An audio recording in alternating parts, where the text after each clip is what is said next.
السلام عليكم ورحمة الله وبركاته. الحمد لله القائل: وذكر فإن الذكرى تنفع المؤمنين. والقائل عز وجل: والذاكرين الله كثيرا والذاكرات. يتوجب علينا أن نذكر، فإن القلوب تصدأ كصدأ الحديد، إذا لم تذكر الله فإنها تصدأ حتى تسود، فالذكر واجب.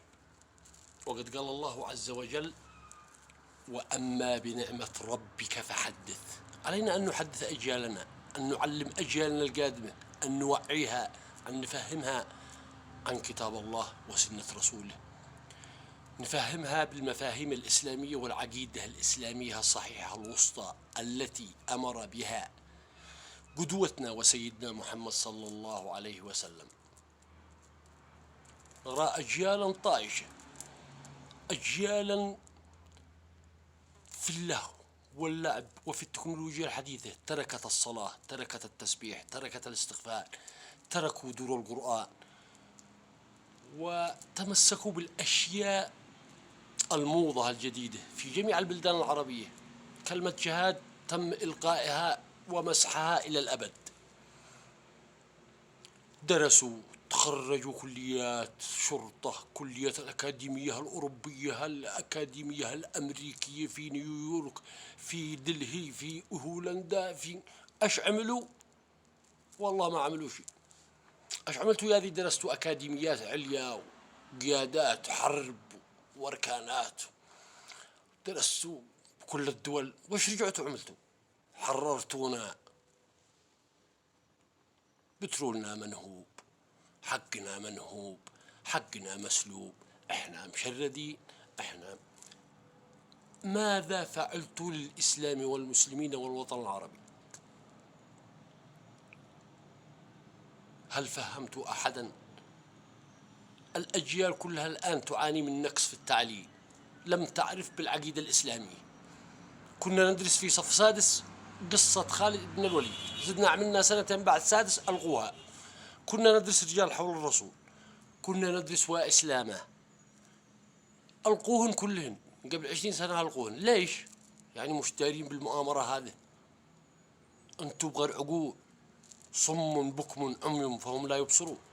أصابكم الله، ألجمكم الله لجام النار، أم هو عذاب منه؟ قال ربما أنه عذاب. يعني مسكتوا لكم بالكراسي والثروات والأموال، الأموال والثروات في الهاوي في نار جهنم. ألا تذكرون أين ذهب قارون؟ قارون ما زال يخسف به الأرض، كل يوم ذراع، كل يوم ذراع، كل يوم ذراع، حتى إلى السماء السابعة تحت. وكانت مفاتيح الخزانات حق الذهب والأموال يعني حمل 100 بعير.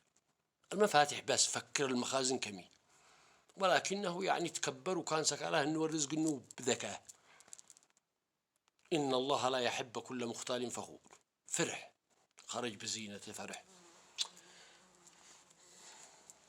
وكان يعتقد أن الرزق أنه بذكاء وشطارته، وهو رزق امتحان. يدي لك الله الرزق امتحان، يشوف كيف تعامل الناس، كيف معاملتك مع الفقراء، مع المساكين، مع أحد مرضى حجالة عندك تنقذه، يشوف كيف طبيعتك.